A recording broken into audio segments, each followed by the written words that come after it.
Looking at these two devices on a spec sheet is a bit like seeing double. Same chipset with a very similar processor speed, same GPU, same screen resolution with a similar screen size, same microSD expandability, similar battery capacities, etc.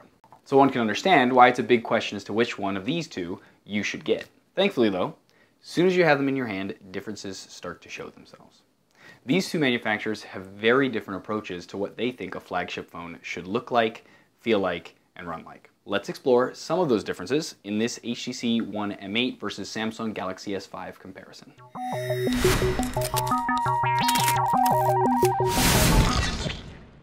The differences begin as soon as you lay your hands on them. HTC's one-piece aluminum body, dual stereo speakers dotted across the front, and a heftier weight to it lend a bit more of a premium look and feel to the One M8. Samsung, on the other hand, went for its usual plastic. Plastic in different textures, mind you, an almost rubberized texture on the back that sort of reminds you of leather. Sort of. And of course, the all-inspiring fake metal along the edges that remind me of hubcaps from Walmart. Needless to say, it doesn't scream luxury. Regardless, there is a spot where Samsung's hardware does feel a bit more appropriate to its price tag, and that is the screen. The Super AMOLED screen, a technology that's proprietary to Samsung for a reason, has a better contrast ratio, brighter colors, sunlight visibility, etc. But regardless of the screen stats, putting it next to the SLCD of the HTC and you'll just say it looks better. Not by much, but still better. Next brings us to the cameras. HTC made a unique design choice by throwing two smaller 4-megapixel cameras on the back of the device instead of one larger megapixel one as we're used to seeing. For a full walkthrough of HTC's camera setup, click the link below, but suffice it to say in this comparison that the dual cameras allow for you to take photos and then adjust the depth of field to get a more SLR looking photo. Before you comment on how Google Camera, downloadable from the Play Store, and Samsung's Galaxy S5 camera can accomplish the same software wizardry, there is a big difference. HTC's setup allows you to take a pic and then decide if you want to alter it with the depth of field look or just keep it as a regular image. The other options require you to plan this ahead of time and either choose the mode required or actually move your camera to let it create the effect. While that might not sound like much, in the world of cell phone photography where quickly taking pics is the name of the game and you don't have time to set up every shot, it can be the deciding factor as to whether you bother using it at all. With that being said, the Galaxy S5 camera has a better sensor, and therefore regardless of the amount of megapixels, it just takes better shots. And since the fun depth of field shots don't always work, or aren't always something you want to use, for the majority of your photos, the Galaxy S5 is going to give you a better looking shot.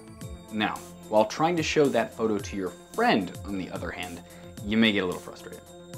You see, even though both devices have the same chipset, processors, etc., and even a slight bump in processor power for the GS5, the software on both tips performance in the favor of the HTC. TouchWiz, Samsung's UI software that sits on top of Android, is a bit slow. It's one of the downsides to trying to add as many software features as humanly possible into your device. All of them, especially ones that need to constantly check if you're doing something, i.e., hovering your finger over the screen, put a strain on the device. Whereas HTC and their HTC Sense UI that has actually removed features since its last iteration is much crisper and less intrusive. Comparing them side by side, you start to notice the difference. Now, this shouldn't affect your decision too much, however, as with any Android device, you can replace the UI in most places. Replace the launcher, the Photos app, messaging app, phone app, etc. And to further speed things up, you can even turn off some of the features Samsung added that you feel you won't actually be needing. And that'll stop them from running. For example, the finger hover feature that is pretty useless except for the one time you're too lazy to wipe the barbecue sauce from your hand before looking at the text message you just got. It's these features that Samsung likes to usually tout as to why their Galaxy devices are better than other phones. From Air View that allows you to hover over things with your finger to get a preview of them, to Air Gestures that allows you to swipe your hand over the device to answer a call, swipe through photos, etc. Samsung has packed their Galaxy devices with software features meant to give you the ability to say, my phone can do this and yours can't. But is that actually true? Since most of these features don't require any additional hardware in the phone, there are actually apps in the Android App Store that allow you to use the majority of these features on any Android device. Air View, Air Gestures, and even the new heart rate monitor, which can be accomplished with an app that uses the camera and the flash of any Android device for the most part, are all able to be replicated. So despite Samsung's marketing campaigns, you really shouldn't use any of these features as a justification to choose their device over any other one. The Galaxy S5 does, however, have two features that are not easily replicated by software: the fingerprint scanner and the fact that it is IP67 certified. The fingerprint scanner, which allows you to swipe down on the home button to unlock your device, isn't the most secure of options, however. You can always tap the alternate password button and then your normal password is used, so your device's security is only as good as that, like normal. But it is faster than typing in a PIN even, so that is convenient. The IP67 certification is a bit more of a deciding factor here.